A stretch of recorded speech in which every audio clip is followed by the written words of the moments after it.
Muito bem.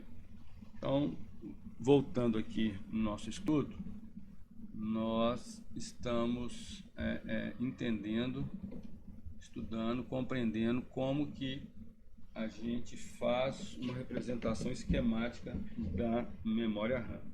Então, só para dar sequência aqui, nós temos uma pilha, ou seja, estou empilhando conteúdos.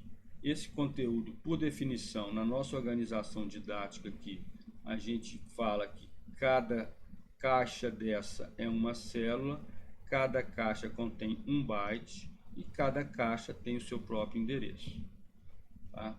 Quando a gente fala de barramento de endereço, eu estou dizendo que na minha placa-mãe, nós já mostramos isso na aula, a placa-mãe ela vai ter por exemplo, uma CPU, que é o processador, e ela tem uma memória RAM. A memória RAM comunica com a CPU um barramento em trilhas lá na placa-mãe, e essas trilhas definem o endereço. E ela tem outras trilhas que levam o conteúdo. Então eu tenho um barramento de endereço e um barramento de conteúdo. Então, por exemplo, um computador antigo lá, que só tinha o endereço só tinha 8 bits. Como que ficaria a comunicação entre a CPU e a RAM? Então, a CPU está aqui e a memória RAM está aqui. A memória RAM são caixinhas, cada caixinha tem um endereço. Mas se meu barramento de endereço tem 8 bits, significa que meus endereços são 8 trilhazinhas aqui. 3, 4, 5, 6, 7, 8. Então, qual que é o primeiro endereço? Quando todos os bits forem 0, 0, 0, 0, 0, 0, 0, 0, 0, eu tenho o primeiro endereço, que é o 0.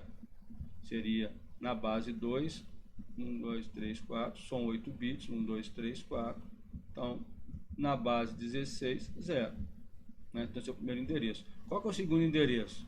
Vai ser 0, 0, 0, 0, 0, 0, 0, 1. 1, todo mundo 0 aqui. E 1. E assim por diante. Qual que é o último endereço? Depois que eu for variando tudo, o último endereço é quando todo mundo for 1, que é o maior número possível aqui. 1, 1, 1, 1. Então, todo mundo for 1, 1, 1, 1. Então, se eu tiver 8 bits, quantos endereços eu posso ter? Vai ser desde o 0, que na representação em hexadecimal eu posso falar que 4 aqui é 0, 0, até o último aqui, que é o FF. Certo? Então, eu tenho aqui 0, 0, na base 16, 0, 1, 0, 2, aí vem 0, 0, 9, 0A, aí vem dananã, até o FF. Ok? Nesse caso aqui, nesse exemplo aqui, eu tenho um barramento de endereço com mais bits. Eu tenho aqui, cada 4 forma um dígito hexa, então eu tenho aqui 1 byte, 2 bytes. Cada 4 é meio byte. Cada 4 é meio byte. Eu tenho 4, 4, 4, 4. Então aqui eu tenho 16, ou seja, 2 bytes. Certo? O conteúdo tem 1 byte. O endereço vai depender do número de bytes ou bits que você tiver para o seu computador. Um computador de 32 bits, ele vai ter 32 linhas aqui. Se cada 8 bits formam 1 byte, eu tenho aqui quanto? Cada 8, 4 bytes. São 32 bits. Um computador de 64 bits vão ser quanto? 8 bytes. Então o endereço vai depender, a quantidade de endereço vai depender de qual que é o tamanho do seu barramento. Então me perguntaram lá o que significa esse barramento. É simplesmente uma forma de dizer que as trilhas que comunicam a sua memória RAM são formadas, né, são barramentos de dados ou de endereço ou de controle. Então, são comunicações digitais entre os circuitos da sua placa-mãe. São trilhas que vocês estão estudando aí em eletrônica digital. Ok? Bem, prosseguindo aqui, lá no capítulo 7 tem vários exemplos, mas eu gosto de deixar claro para vocês que a representação é uma representação simples, didática, e nós vamos definir, então, sempre que eu fizer um exercício, fizer, né, alguma questão em que eu peço assim, a pilha da memória RAM, a pilha da RAM, é que você empilha caixinhas. Então você vai fazer um negócio desse tipo aqui o desenho meio complicado no meu tablet aqui, né?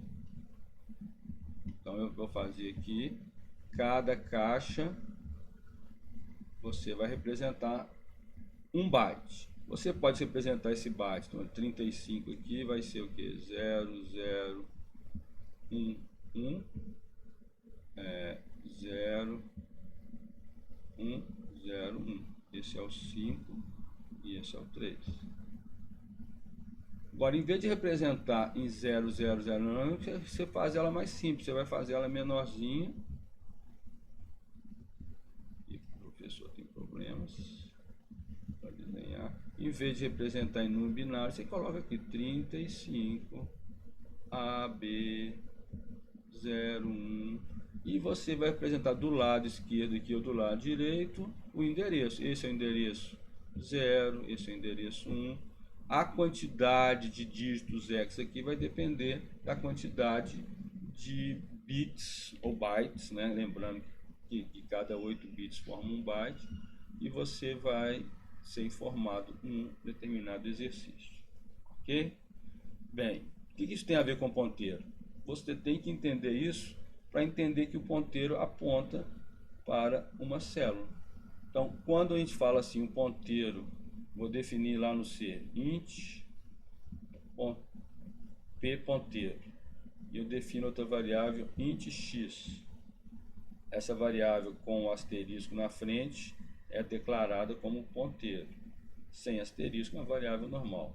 O ponteiro, ele recebe o endereço da variável. Por isso que a gente tem que, antes de entender ponteiro, entender o operador asterisco, entender o operador o E comercial aqui. Ok?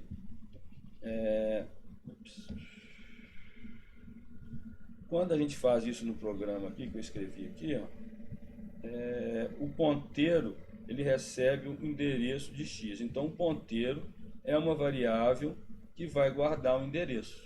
Então, o ponteiro p, o que ele guarda lá? Ele guarda, vamos supor que o x esteja nesse endereço aqui, só o x seja uma variável que só tem um byte. Então, o x está nesse endereço AA. Então, o ponteiro guarda AA. O que tem dentro de AA? Tem dentro de AA o conteúdo daquele endereço. Nós vamos trabalhar novamente nesse conceito. É importantíssimo vocês entenderem o que é o operador asterisco, o que é o operador endereço, qual que é a relação deles numa declaração de ponteiro e o que significa pegar o conteúdo de um endereço. Quando eu falo conteúdo do endereço, é o que está dentro da caixinha lá. Ok? Nós vamos continuar com esses conceitos nos próximos vídeos. Voltamos já.